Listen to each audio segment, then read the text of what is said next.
আসসালামু আলাইকুম। এটিএন বাংলা সংবাদে সবাইকে স্বাগত জানাচ্ছি তনুজা দাস। শুরুতেই জানিয়ে দেব বিআরবি কেবলস সংবাদ শিরোনাম। নজরদারির সময় ভারতের 25টি ড্রোন ভূপাতিত করার দাবি পাকিস্তানের। বেশ কয়েকটি রাডার ও আকাশ প্রতিরক্ষা ব্যবস্থা ধ্বংসের দাবি নয়াদিল্লির।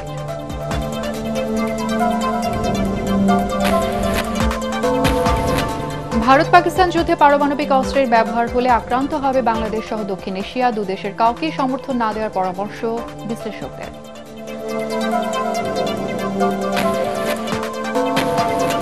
ভারত পাকিস্তান সংঘাতে সন্ত্রাসবাদের অভিযোগে নিরপেক্ষ তদন্ত চায় চীন। সার্বভৌমত্ব রক্ষায় বাংলাদেশের পাশে থাকবে বেইজিং, চীন আর রাষ্ট্রদূত।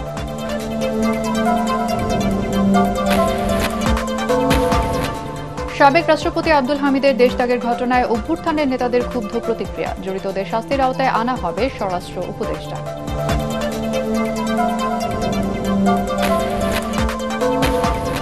এবং রমনার বটমূলে চাঞ্চল্যকর বোমা হামলার মামলায় দণ্ডপ্রাপ্ত আসামিদের আপিলের চূড়ান্ত রায় 13 মে। মৃত দণ্ডপ্রাপ্ত জামাত নেতা আজাহারের আপিলের রায় 27 মে।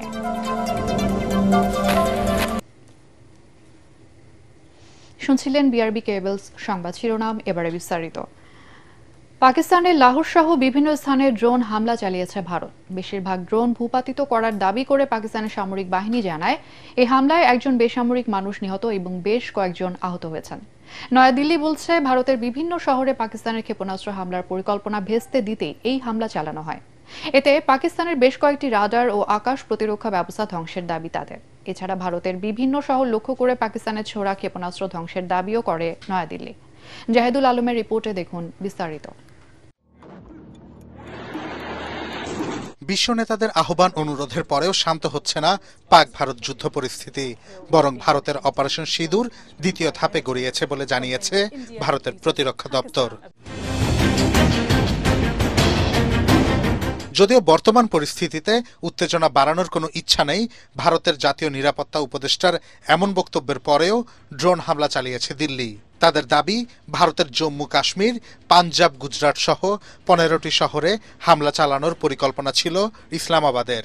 আর তাই ভোর রাতে ড্রোন অভিযান চালিয়ে লাহোর সহ বিভিন্ন অঞ্চলের আকাশ প্রতিরক্ষা ব্যবস্থা ও রাডার সিস্টেম ধ্বংস করেছে ভারত। এছাড়া পাকিস্তানের ছোড়া মিসাইল ধ্বংসের কথাও জানায় দেশটির সামরিক বাহিনী। যদিও ভারতের এই ড্রোন হামলা প্রতিহত করার দাবি করেছে পাকিস্তানের সেনাবাহিনী। জানায়, রাতে 25টি হ্যারপ ড্রোন ভূপাতিত করা হয়েছে। তবে লাহোরের কাছে একটি ড্রোন সামরিক লক্ষ্যবস্তুতে আঘাত হানে, এতে 4 সেনা আহত হন। এছাড়া পাঞ্জাবের ড্রোন হামলায় এক বেসামরিক মানুষ নিহত হয়েছেন। সংবাদ সম্মেলনে ভূপাতিত ড্রোনগুলোর ছবিও দেখানো হয়। দাবি করা হয়, এসব ড্রোন ইসরায়েলের তৈরি। এদিকে ভারতের হামলায় পাকিস্তানের নিহতের সংখ্যা শতাধিক বলে দাবি করেছেন ভারতের প্রতিরক্ষা মন্ত্রী রাজনাথ সিং। জানান, ভারতের এই অপারেশন চলমান। একই সাথে যে কোনো পরিস্থিতি মোকাবিলায় সর্বোচ্চ প্রস্তুতির কথাও জানান তিনি। তবে উত্তেজনা কমাতে এখনো দুদেশের শীর্ষ নেতাদের সাথে যোগাযোগ রাখছেন বিশ্ব নেতারা। জাহিদুল আলম, এটিএন বাংলা। ভারত পাকিস্তানের মধ্যে উত্তেজনা বাড়তে থাকলে বাংলাদেশে এর নেতিবাচক প্রভাব পড়বে বলে মনে করছেন বিশ্লেষকরা। বাধাগ্রস্ত হবে আমদানি রপ্তানি, ঝুঁকি বাড়বে দেশ দুটির আকাশসীমা ব্যবহারেও। এমনকি ভারত পাকিস্তান যুদ্ধে পারমাণবিক অস্ত্র প্রয়োগ করলে আক্রান্ত হবে বাংলাদেশ সহ দক্ষিণ এশিয়ার বেশিরভাগ দেশ। এই অবস্থায় দুদেশের কাউকেই সরাসরি সমর্থন না করার পরামর্শ তাদের। রিপোর্টে জানাচ্ছেন মাহবুব কবির চপল।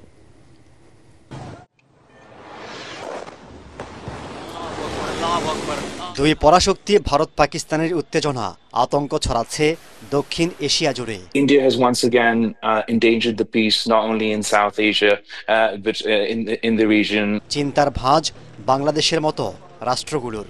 কি হবে, কি হতে যাচ্ছে, এমন আলোচনা দেশ জুড়ে। বিশ্লেষকরা বলছেন, এখনই বড় ধরনের যুদ্ধের সম্ভাবনা কম, তবে দুদেশের সীমান্তে গোলাগুলি চলতে থাকলে যুদ্ধে জড়িয়ে যেতে পারে দেশ দুটি, যার নেতিবাচক প্রভাব পড়বে বাংলাদেশেও। ন্যাশনাল পলিটিক্সকে এক ধরনের বেনিফিট নেওয়ার জন্য এই বর্তমান নরেন্দ্র মোদী সরকারের একটা এজেন্ডা থাকতে পারে। প্রতিবেশী দেশ হিসেবে বাংলাদেশের অবশ্যই ক্ষতির সম্ভাবনা আছে।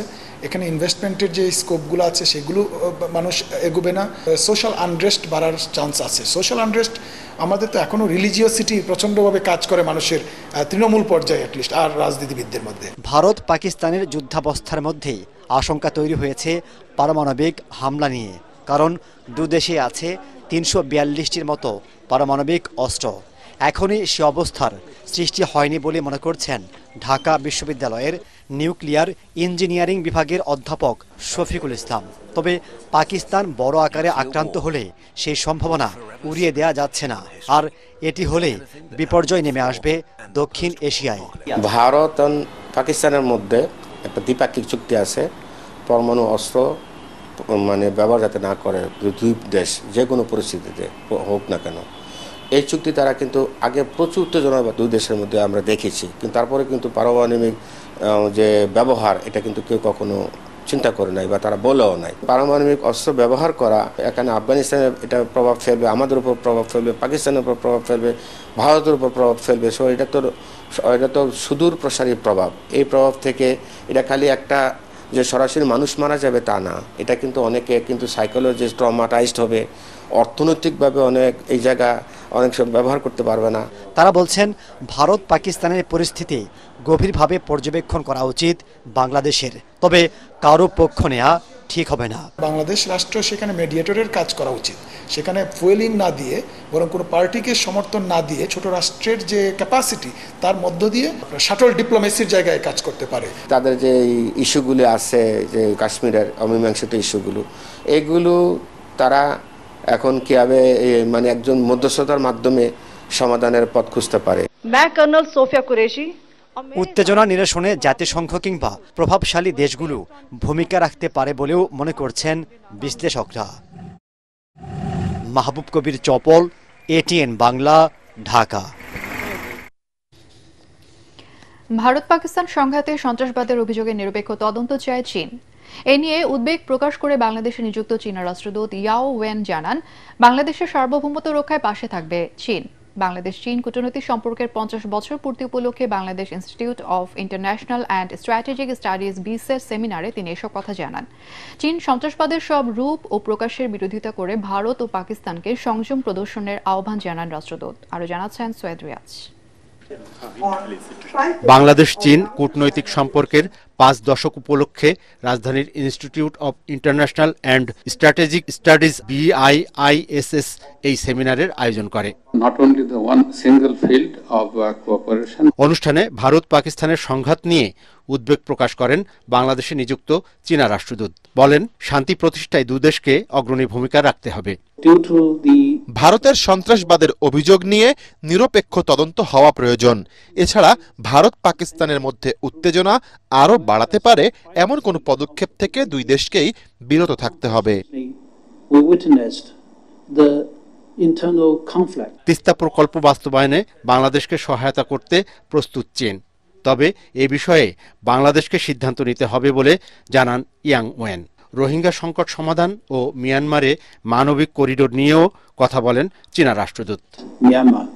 বাংলাদেশের সার্বভৌমত্ব রক্ষা ও রোহিঙ্গা সমস্যা সমাধানে চীন সবসময় বাংলাদেশের পাশে থাকবে। মিয়ানমারে মানবিক করিডোর ইস্যুতে চীন জড়িত নয়, এটা বাংলাদেশের বিষয়। কোনো দেশের অভ্যন্তরীণ বিষয়ে চীন হস্তক্ষেপ করে না। সেমিনারে আন্তর্জাতিক সম্পর্ক বিশ্লেষক ডক্টর ইমতিয়াজ আহমেদ বলেন, রোহিঙ্গা সমস্যা সমাধান একটি জটিল বিষয়, তবে প্রত্যাবর্ষণ পরবর্তী বন্দোবস্ত নিয়ে এখনই ভাবতে হবে। সৈয়দ রিয়াজ, এটিএন বাংলা, ঢাকা। জনগণের ভোটে নির্বাচিত হয়ে দেশের মানুষের জন্য বিএনপি কাজ করতে চায় বলে জানিয়েছেন দলের মহাসচিব মির্জা ফখরুল ইসলাম আলমগীর। যারা দেশের ভালো চায় না তারাই বিএনপিকে সংস্কার বিরোধী হিসেবে দাঁড় করানোর চেষ্টা করছে বলে অভিযোগ করেন তিনি। সাবেক অ্যাটর্নি জেনারেল AJ মোহাম্মদ আলীর প্রথম মৃত্যুবার্ষিকী উপলক্ষে আয়োজিত আলোচনা সভায় তিনি এসব কথা বলেন। মির্জা ফখরুল আরও বলেন, সংস্কার চলমান প্রক্রিয়া, তাই সংস্কারের কথা বলে অনির্বাচিত সরকার অনির্দিষ্টকালের জন্য থাকতে পারে না। জনগণের স্বার্থবিরোধী কোনো সিদ্ধান্ত চাপিয়ে দেওয়া যাবে না বলেও মন্তব্য করেন বিএনপির মহাসচিব। এ সময় বিচার বিভাগের স্বাধীনতা নিশ্চিত করার স্বার্থে আওয়ামী লীগ সরকারের দোসর বিচারকদের অপসারণ দাবি করেন বিএনপির স্থায়ী কমিটির সদস্য সালাউদ্দিন আহমেদ। এবং সত্যিকার অর্থেই একজন বিজ্ঞ প্রজ্ঞানৈতিক অঙ্গনে এখন পর্যন্ত অনিশ্চিত অবস্থার মধ্যে আছি যে আদৌ আপনার অল্প সময়ের মধ্যে এই রেস্টোরেশন সম্ভব কিনা। প্রত্যেকদিন নতুন নতুন আপনার যুক্ত হচ্ছে শর্ত, বিভিন্ন বক্তব্য, যা দিয়ে আরো জটিল করে ফেলা হচ্ছে সবকিছুকে। বিদেশি বিনিয়োগ কর্মসংস্থানের সুযোগ সৃষ্টির পাশাপাশি দেশের অর্থনীতিতে গুরুত্বপূর্ণ ভূমিকা রাখবে বলে জানিয়েছেন বিনিয়োগ উন্নয়ন কর্তৃপক্ষ বিডার নির্বাহী চেয়ারম্যান আশিক চৌধুরী। সকালে লালদিয়াচর বে টার্মিনাল প্রকল্প এবং চট্টগ্রাম বন্দরের এনসিটি টার্মিনাল পরিদর্শনের সময় সাংবাদিকদের তিনি বলেন, অর্থনৈতিক উন্নয়ন সব সরকারের প্রথম এজেন্ডা হওয়া উচিত। চট্টগ্রাম থেকে আরো জানাচ্ছেন সৈয়দ তামিম মাহমুদ। চট্টগ্রাম বন্দরকে বিশ্বমানের বন্দরে রূপান্তরের এখনই সময়। এছাড়া বাংলাদেশকে গ্লোবাল ফ্যাক্টরি বানানোর পাশাপাশি চট্টগ্রাম বন্দরকে বাণিজ্যিক হাব বানাতে মহাপরিকল্পনা নিয়ে এগোচ্ছে সরকার। সেজন্য বন্দরের সক্ষমতা বাড়িয়ে বিদেশি বিনিয়োগ ও কর্মসংস্থান সৃষ্টির পাশাপাশি আবাসন নিয়ে কাজ করা জরুরি বলে জানিয়েছেন বাংলাদেশ বিনিয়োগ উন্নয়ন কর্তৃপক্ষ বিডা ও বাংলাদেশ অর্থনৈতিক অঞ্চল কর্তৃপক্ষ নির্বাহী চেয়ারম্যান। সকালে বে টার্মিনাল, লালদিয়াচর ও বন্দরের এনসিটি টার্মিনাল পরিদর্শন শেষে তিনি বলেন, বিনিয়োগ ও কর্মসংস্থান সৃষ্টি করাই সরকারের লক্ষ্য। শুধু লালদিয়াচর নির্মাণ হয়ে গেলে বিদেশি বিনিয়োগ আসবে অতিরিক্ত 600 থেকে 800 মিলিয়ন ডলার। প্রতি বছরই আমাদের 400, 500, 600, 700 মিলিয়নের বেশি আসে না। তো এই একটা প্রজেক্টে যদি আমাদের 800 মিলিয়ন ডলারের এফডিআই আসে এবং এপিএম এর মতো একটা ভালো কোম্পানি থাকে, সেটা আমাদের দেশের ইকোনমির জন্য এবং ওভারঅল আমাদের ফাইন্যান্সিয়াল হেলথের জন্য ইজ ভেরি ভেরি ক্রুশাল। বন্দরে বিদেশি অপারেটর নিয়োগের প্রশ্নে বিডা চেয়ারম্যান বলেন, সারা বিশ্বে বিখ্যাত যেসব প্রতিষ্ঠান বন্দর পরিচালনা করছে তাদের নিয়ে আসা হচ্ছে বাংলাদেশে। এর মাধ্যমে বন্দরের সক্ষমতার সর্বোচ্চ ব্যবহার সম্ভব। যে আমাদের লং টার্ম ভিশন বা অ্যাম্বিশনের সাথে এটা aligned. At the same time এই কোম্পানিটা গ্লোবালি খুবই ওয়েল রেপুটেড, তাদের অপারেশনাল এক্সপিরিয়েন্সও খুব ভালো। তারা ওই নলেজটা নিয়ে আসবে, তারা গ্রিন পোর্টের কনসেপ্ট নিয়ে আসবে বাংলাদেশে। সো এই কারণে আমরা আর কি এই প্রজেক্টটাকে খুবই সিরিয়াসলি, খুবই ডেডিকেটেডলি ট্র্যাক করার চেষ্টা করছি। এ নিয়ে সরকারের পরিকল্পনার কথাও জানান প্রধান উপদেষ্টার প্রেস সচিব। যারা বিদেশি কোম্পানি, যারা আমরা আশা করছি যে ওরা বিলিয়নস অফ ডলার্স ইনভেস্ট করবে, ওইখানে তারা গুডস এনে ওইখানে তৈরি করে সেটা গুডস আবার বিদেশে রপ্তানি হয়ে যাবে। প্রকল্প পরিদর্শনের সময় প্রধান উপদেষ্টার ডেপুটি প্রেস সচিব আবুল কালাম আজাদ মজুমদার ও বন্দর চেয়ারম্যান সহ বিভিন্ন সংস্থার কর্মকর্তারা উপস্থিত ছিলেন। সৈয়দ তামিম মাহমুদ, এটিএন বাংলা, চট্টগ্রাম। সাবেক রাষ্ট্রপতি আব্দুল হামিদের দেশত্যাগের ঘটনায় জড়িতদের শাস্তির আওতায় আনা হবে বলে জানিয়েছেন স্বরাষ্ট্র উপদেষ্টা মোহাম্মদ জাহাঙ্গীর আলম চৌধুরী। দিনাজপুরের বিরল উপজেলার মুকলেশপুর ইউনিয়নের ঢেলপির ব্লকে বড় বৃধান ৮৮ কাটার উদ্বোধন শেষে সাংবাদিকদের একথা বলেন তিনি। এদিকে ৪৮ ঘণ্টার মধ্যে স্বরাষ্ট্র উপদেষ্টা পদত্যাগ না করলে সারা দেশে বিক্ষোভের হুঁশিয়ারি দিয়েছে গণ অধিকার পরিষদ। দিনাজপুর প্রতিনিধিকে সাথে নিয়ে রিপোর্ট করছেন আদিন সজীব। দিনভর আলোচনার কেন্দ্রে সাবেক রাষ্ট্রপতি আব্দুল হামিদ। কিভাবে তিনি দেশ ত্যাগ করলেন, কে বা কারা সহযোগিতা করছে তা স্পষ্ট না হলেও এর দায় অন্তর্বর্তীকালীন সরকারের ওপর চাপাচ্ছেন অনেকেই। দামি রাষ্ট্রপতি হত্যা মামলার আসামি, তিনি অন্তর্বর্তীকালীন সরকারের সহযোগিতায় দেশ ছেড়ে পালিয়েছেন। গণ অভ্যুত্থানে আওয়ামী লীগ সরকার পতনের ৯ মাস পর হত্যা মামলার আসামি আব্দুল হামিদ বুধবার রাত ৩টা ৫ মিনিটে থাই এয়ারওয়েজের একটি ফ্লাইটে ব্যাংককে যান। এ খবর ছড়িয়ে পড়লে তীব্র প্রতিক্রিয়া জানান জুলাই অভ্যুত্থানের সম্মুখ সারির যোদ্ধারা। অন্তর্বর্তীকালীন সরকারের ভূমিকা নিয়ে প্রশ্ন তুলে ফেসবুকে জাতীয় নাগরিক পার্টির মুখ্য সংগঠক হাসনাত আব্দুল্লাহ বলেন, খুনিকে দেশ থেকে নিরাপদে বেরিয়ে যাওয়ার সুযোগ এবং আদালতে আসামিদের জামিন দেয়া হচ্ছে। দ্বিতীয় ট্রাইব্যুনাল জানুয়ারিতে হওয়ার কথা থাকলেও মে মাসে এসেও শুরু হয়নি। এই যখন পরিস্থিতি, তখন এই সরকার আওয়ামী লীগের কি বিচার করবে আর কি বা সংস্কার হবে তা নিয়েও ক্ষোভ প্রকাশ করেন তিনি। আব্দুল হামিদ সহ ফেসিবাদের দোসরদের সেফ এক্সিট দেয়াই উপদেষ্টাদের প্রশ্নবিদ্ধ ভূমিকায় বিক্ষোভ করেন কোনো সংগঠন। আমরা ইতিপূর্বে দেখেছি ওবায়দুল কাদের থেকে শুরু করে আওয়ামী লীগের দামি এমপিরা পালিয়েছে এবং যারা পালিয়েছে প্রত্যেকে অন্তর্বর্তীকালীন সরকারের সহযোগিতায়। আমরা দাবি করছি আগামী ৪৮ ঘণ্টার মধ্যে স্বরাষ্ট্র উপদেষ্টার পদত্যাগ করতে হবে। দিনাজপুরের বিরলে ধান কাটার উদ্বোধন শেষে সাংবাদিকদের সঙ্গে এই বিষয়ে কথা বলেন কৃষি ও স্বরাষ্ট্র উপদেষ্টা মোহাম্মদ জাহাঙ্গীর আলম চৌধুরী।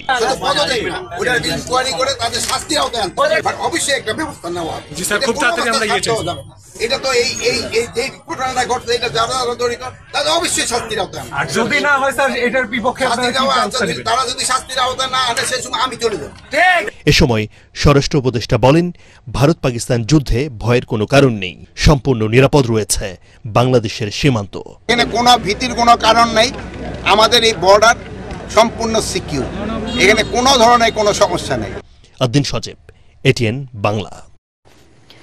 দুদকের তলবে হাজির না হওয়ায় ভারতে পলাতক সাবেক প্রধানমন্ত্রী শেখ হাসিনার বিরুদ্ধে আইনি ব্যবস্থা নেবে দুর্নীতি দমন কমিশন। এদিকে শেখ হাসিনার ভাগ্নি ও ব্রিটিশ এমপি টিউলিপ সিদ্দিককে এবার ঘুষ সংক্রান্ত এক মামলায় জিজ্ঞাসাবাদের জন্য তলব করেছে দুদক।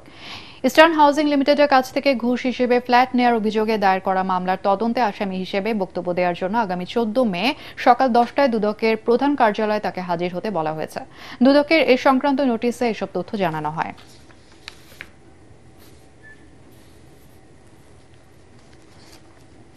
2001 সালে রবনা বটমূলে চাঞ্চল্যকর বোমা হামলার মামলায় দণ্ডপ্রাপ্ত আসামিদের সাজা বহাল থাকবে কিনা সে বিষয়ে 13 মে চূড়ান্ত রায় দেবে হাইকোর্ট। সকালে বিচারপতি মোস্তফা জামান ইসলাম এবং বিচারপতি নাসরিন আক্তারের দ্বৈত বেঞ্চের রায় পড়া শুরু হয়। শুরুতেই আদালত জানায়, রায় ঘোষণা শেষ হবে আগামী মঙ্গলবার। সেই দিনই জানা যাবে দণ্ডিতদের সাজা বহাল থাকবে কিনা। 2014 সালে 23 জুন ঢাকার একটি দ্রুত বিচার ট্রাইব্যুনাল এই মামলায় হরকাতুল জিহাদ হুজির শীর্ষ নেতা মুফতি আব্দুল হান্নান, মাওলানা তাজউদ্দিন সহ 8 জনকে মৃত্যুদণ্ড এবং আরও 6 জনকে যাবজ্জীবন কারাদণ্ড দেন। ওই রায়ের বিরুদ্ধে আসামিরা হাইকোর্টে আপিল করেন। একই সাথে ডেথ রেফারেন্স বা মৃত্যুদণ্ড অনুমোদনের মামলার শুনানি শুরু হয়। মানবতা বিরোধী অপরাধের মামলায় মৃত্যুদণ্ডপ্রাপ্ত জামাত নেতা এটিএম আজহারুল ইসলামের আপিলের রায় ঘোষণার জন্য 27 মে দিন ঠিক করেছে আপিল বিভাগ। প্রধান বিচারপতি সৈয়দ রেফাত আহমেদের নেতৃত্বাধীন 7 বিচারপতির পূর্ণাঙ্গ বেঞ্চ এই দিন ঠিক করেন। সকাল 10টার দিকে দ্বিতীয় দিনের মতো শুনানি শুরু হয়।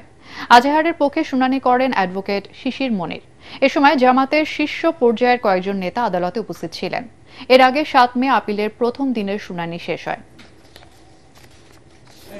যদি আমাদের আপিলের ডিভিশন জনাব এটিএম আজহারুল ইসলাম সাহেবকে বেকসুর খালাস প্রদান করেন, তাহলে জুডিশিয়াল কিলিং এর যে নমুনা এই দেশে প্রতিষ্ঠিত হয়েছিল, এই কলঙ্ক থেকে আমাদের বিচার বিভাগ আংশিক হলেও মুক্ত হবেন।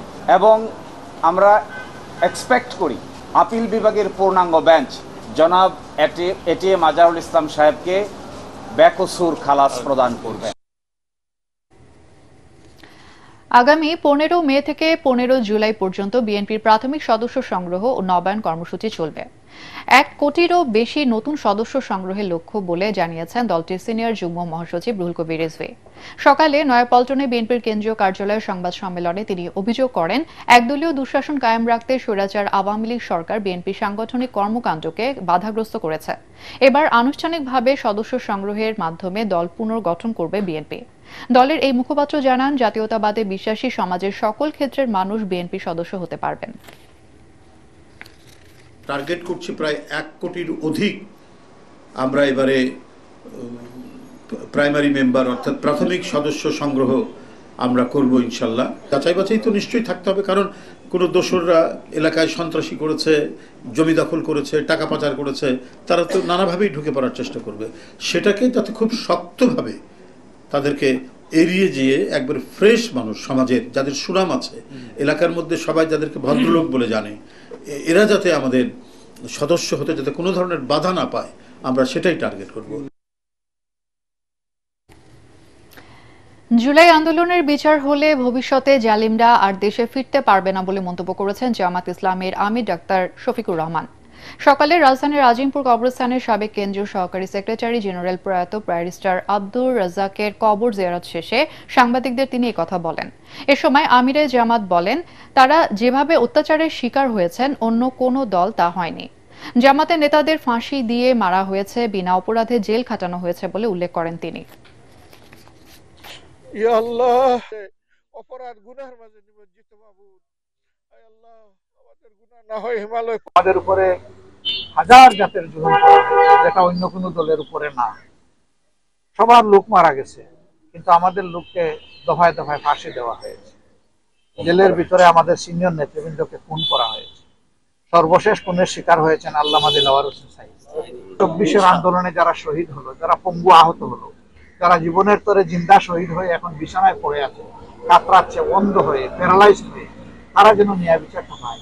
এই ন্যায় বিচার যদি নিশ্চিত হয় তাহলে আগামীতে কোনো জালিমের জন্ম এই দেশে হবে না। মূল্যস্ফীতি 4 থেকে 5% নামিয়ে আনা সম্ভব বলে জানিয়েছেন বাংলাদেশ ব্যাংকের governor doctor Ahsan H Mansur. তিনি বলেন, টাকা ছাপালে মূল্যস্ফীতি কমবে না। তার আশা, সঠিক পরিকল্পনায় মূল্যস্ফীতি ধীরে ধীরে আরও কমে আসবে। বাংলা একাডেমিতে বাংলাদেশ ব্যাংকের আয়োজনে 4 দিনব্যাপী এসএমই নারী উদ্যোক্তা সমাবেশে তিনি বলেন, ঋণ বিতরণের ক্ষেত্রে সচেতন হতে হবে। এজন্য আন্তর্জাতিক মানসম্পন্ন ফিনান্সিয়াল সিস্টেম করার কথাও জানান গভর্নর। এ সময় নারীদের ঋণ সুবিধা বাড়ানোর প্রয়োজন বলেও মনে করেন তিনি।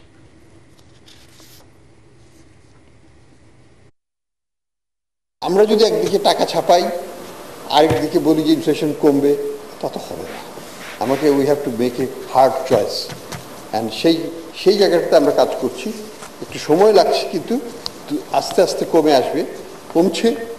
ইনফ্লেশন আমাদের ছিল, ফুড ইনফ্লেশন ছিল 14.5, হয়েছে 8.5। আমরা যদি চেষ্টা করি কনসিস্টেন্সি রাখি পলিসিতে, 5%, 4% ইনফ্লেশন নামিয়ে নেওয়া, নাথিং ইম্পসিবল। প্রতিরক্ষা সহযোগিতা খাতে বাংলাদেশ ও সৌদি আরবের মধ্যে প্রথম যৌথ কমিটির বৈঠক অনুষ্ঠিত হয়েছে। সকালে ঢাকা সেনানিবাসে সশস্ত্র বাহিনী বিভাগ এএফটির সার্বিক তত্ত্বাবধানে দুদেশের মধ্যে এই বৈঠকের আয়োজন করা হয়। যৌথ সামরিক প্রশিক্ষণ, শিক্ষা, প্রতিরক্ষা শিল্প, যৌথ অনুশীলন সহ পারস্পরিক সম্পর্ক উন্নয়ন, কৌশলগত সহযোগিতা সম্প্রসারণ এবং সহযোগিতার বিষয়ে আলোচনা হয় সভায়। এতে সৌদি প্রতিনিধি দলের নেতৃত্ব দেন মেজর জেনারেল মোহাম্মদ ইব্রাহিম আল খালনি। সশস্ত্র বাহিনী বিভাগের principal staff officer lieutenant general SM. Kamrul Hasan Bangladesh দলের নেতৃত্ব দেন। এ সময় সশস্ত্র বাহিনীর ঊর্ধ্বতন কর্মকর্তারা আলোচনায় অংশ নেন।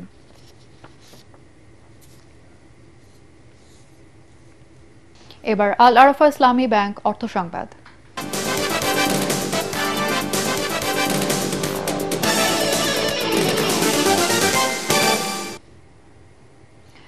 উন্নয়ন খাতে বিদেশি সহায়তা কমে যাওয়ায় প্রান্তিক জনগোষ্ঠীর জীবনমান উন্নয়ন কার্যক্রম সবচেয়ে বেশি বাধাগ্রস্ত হচ্ছে বলে জানিয়েছেন বিশ্লেষকরা। তাদের মতে, দাতাদের উৎসাহের ঘাটতি, মধ্যম আয়ের দেশে উন্নীত হওয়া, আন্তর্জাতিক সংকট পরিবর্তনের কারণে এই সংকট তৈরি হয়েছে। দেশের প্রান্তিক জনগোষ্ঠীর সার্বিক কল্যাণ নিশ্চিতে টেকসই পদ্ধতি ও বিকল্প অর্থায়নের পথ খুঁজে বের করা জরুরি বলে জানান তারা। রাজধানী মহাখালী ব্র্যাক সেন্টারে অ্যাকশন এইড বাংলাদেশ আয়োজিত গোলটেবিল বৈঠকে এসব কথা বলেন বিশেষজ্ঞরা। এতে সিপিডির গবেষণা পরিচালক গোলাম মোয়াজ্জেম জানান, ভবিষ্যতে আরো আর্থিক সহায়তা কমাবে যুক্তরাষ্ট্র। ফান্ড কার্টেল হবে যে ধরনের, সেখানে যদি আসেন সম্ভবত এই লেভেলে ইউএসএ হয়তো ফিরবে না, যেটা এতদিন পর্যন্ত সেখানে ছিল। সম্ভবত এই ডাইমেনশনটা এটা অন্যান্য এরিয়াতেও তার একটা ইনফ্লুয়েন্স করবে, সেটা ইউরোপ বলি বা অন্য জায়গাতেও বলি, সেখানেও আমরা এর একটা ইম্প্যাক্ট দেখতে পাবো। এলডিসি গ্যাসের ফলে আমাদের মার্কেট অ্যাক্সেস কমে যাবে, আমাদের কম্পিটিটিভনেস কম হবে, মেবি সেটা একটা পার্ট। কিন্তু সবচেয়ে বড় এফেক্টেড হবে আসলে সিএসও খাত, সবচেয়ে বেশি এফেক্টেড হবে সিভিল সোসাইটি খাত যখন এলডিসি গ্রাজুয়েশন হবে। এবার আন্তর্জাতিক সংবাদ।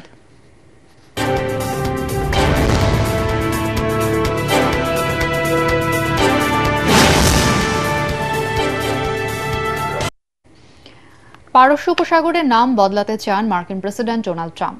আগামী সপ্তাহে সৌদি আরব সফরের সময় এই পরিকল্পনা ঘোষণা করবেন তিনি। যুক্তরাষ্ট্র এখন থেকে পারস্য উপসাগরকে আরব উপসাগর হিসেবে উল্লেখ করবে বলে জানান ট্রাম্প। তার এই পরিকল্পনার তীব্র নিন্দা জানিয়ে ইরানের পররাষ্ট্র মন্ত্রী আব্বাস আরাঘচি বলেছেন, পারস্য উপসাগরের নাম পরিবর্তনের পরিকল্পনা ইরান ও এর জনগণের প্রতি শত্রুতাপূর্ণ মনোভাবের ইঙ্গিত।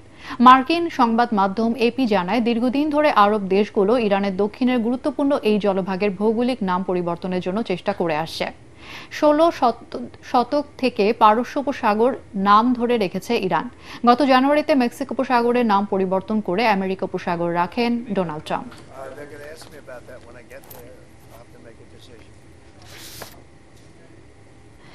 গোপালগঞ্জের কোটালীপাড়ায় অভিযান চালিয়ে অবৈধভাবে গড়ে তোলা 113টি ব্যবসা প্রতিষ্ঠান উচ্ছেদ করেছে পানি উন্নয়ন বোর্ড। সকালে গোপালগঞ্জ পানি উন্নয়ন বোর্ড এবং জেলা প্রশাসনের উদ্যোগে অভিযান পরিচালিত হয়। পানি উন্নয়ন বোর্ড জানায়, কোটালীপাড়া উপজেলার আমতলী ইউনিয়নের ওয়াবদারহাট এলাকায় দীর্ঘদিন ধরে এলাকাবাসী সরকারি জায়গায় 11.5 একর জমির উপরে শতাধিক ব্যবসা প্রতিষ্ঠান গড়ে তোলে। এরপর তাদেরকে বারবার দোকানপাট সরিয়ে নেওয়ার কথা বললেও তারা তা করেননি। তবে এই ঘটনায় তাদেরকে পুনর্বাসনের দাবি জানিয়েছেন ক্ষতিগ্রস্তরা।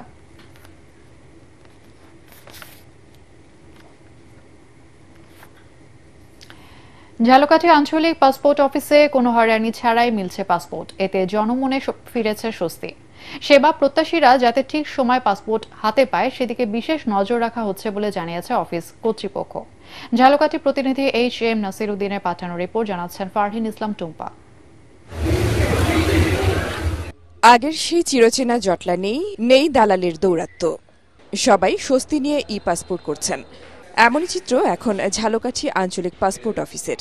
রাজনৈতিক পট পরিবর্তনের পর দালাল হয়রানি ও অতিরিক্ত অর্থ ছাড়াই মিলছে সেবা। ঝালকাঠি সদর, নলছিটি, রাজাপুর ও কাঠালিয়ার উপজেলার মানুষ সেবা নিচ্ছেন এই অফিস থেকে। সেবাগ্রহীতারা জানান বর্তমান সেবার মানে সন্তুষ্ট তারা। সবসময় যেন এই পরিবেশ বজায় থাকে এমন দাবি তাদের। 10 বছর মেয়াদী পাসপোর্ট করতে 5,750 টাকা সরকারি খরচ ছাড়া বাড়তি কোনো খরচ হচ্ছে না বলে জানান তারা।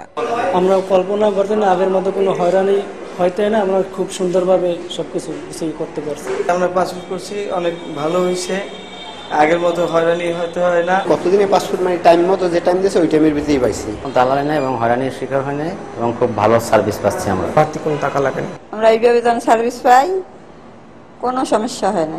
সেবাগ্রহীতাদের যেন কোনো হয়রানিতে পড়তে না হয় সেদিকে বিশেষ নজর রাখা হচ্ছে বলে জানান আঞ্চলিক পাসপোর্ট কর্তৃপক্ষ।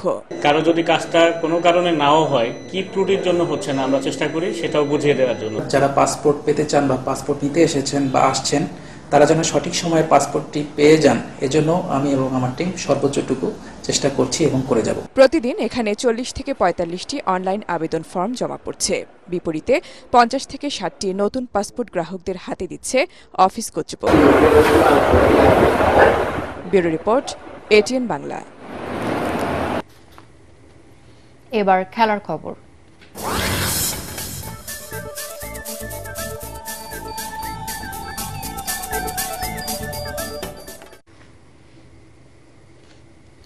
বাংলাদেশ ইমাজিন নারী ক্রিকেট দলকে 2 উইকেটে হারিয়ে 1 ম্যাচ হাতে রেখে ওয়ানডে সিরিজ জিতে নিল দক্ষিণ আফ্রিকা ইমাজিন নারী ক্রিকেট দল।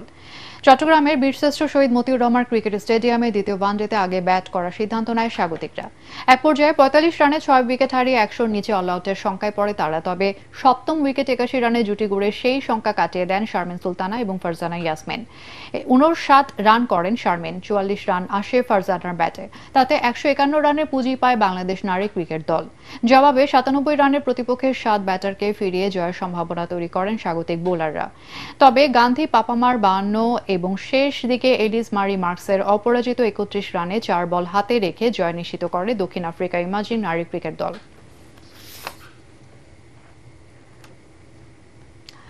আর্সেনালকে 2-1 গোলে হারিয়ে উয়েফা চ্যাম্পিয়ন্স লিগের ফাইনালে পা রাখল পিএসজি। প্রথম লেগে 1-0 গোলে জেতায় 2 লেগ মিলিয়ে ফ্রেঞ্চ ক্লাবের জয় 3-1 ব্যবধানে। তাতে 2020 সালের পর আবারও ইউরোপিয়ান প্রতিযোগিতার শিরোপা মঞ্চে ফ্রেঞ্চ ক্লাবটি। আরও জানাচ্ছেন SM আশরাফ। প্যারিসের আকাশ জুড়ে যেন ফুটবলের এক অনুপম কাব্য রচিত হলো। সেই কাব্যে সুর মেলালেন পার্ক দ্য প্রিন্সেসের পিএসজি সমর্থকরা।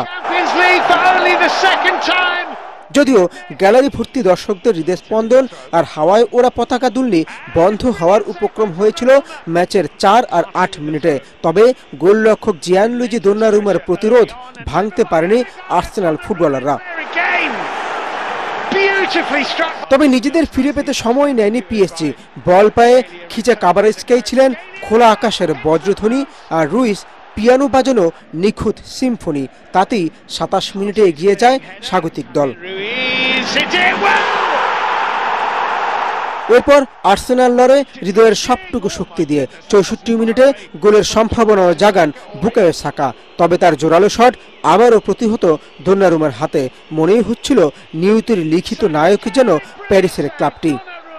আর তাই আবারও প্যারিসিয়ান জাদুতে নীরব হয়ে যায় লন্ডনের গর্জন। এবার ওসমান দেমবেলের সহায়তায় জালে বল পাঠান আশরাফ হাকিমি।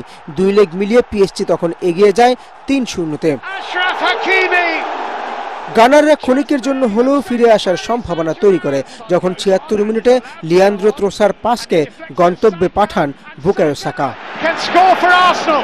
কিন্তু রাতটি যে শুধুই পিএসজির, আর তাই 31 মে মিউনিখের ফাইনালে নাম লেখা হয়ে যায় লুইস এনরিকের দলের।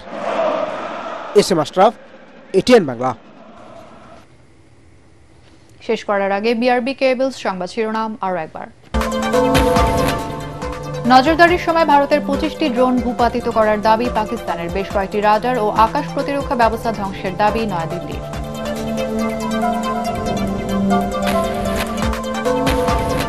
ভারত পাকিস্তান যুদ্ধে পারমাণবিক অস্ত্রের ব্যবহার হলে আক্রান্ত হবে বাংলাদেশ সহ দক্ষিণ এশিয়া। দুদেশের কাউকেই সমর্থন না দেওয়ার পরামর্শ বিশ্লেষকদের।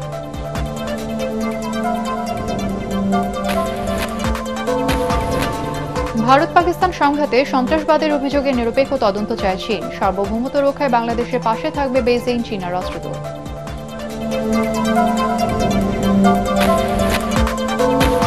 সাবেক রাষ্ট্রপতি আব্দুল হামিদের দেশত্যাগের ঘটনায় অভ্যুত্থানের নেতাদের ক্ষুব্ধ প্রতিক্রিয়া। জড়িতদের শাস্তির আওতায় আনা হবে স্বরাষ্ট্র উপদেষ্টা।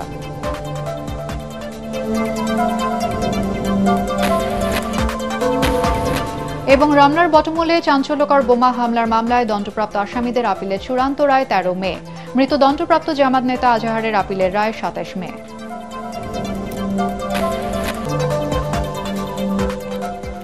আর এই ছিল এখনকার সংবাদ। আমাদের এটিএন বাংলার সংবাদ ইউটিউবে দেখতে ব্রাউজ করুন youtube/ATN Bangla News।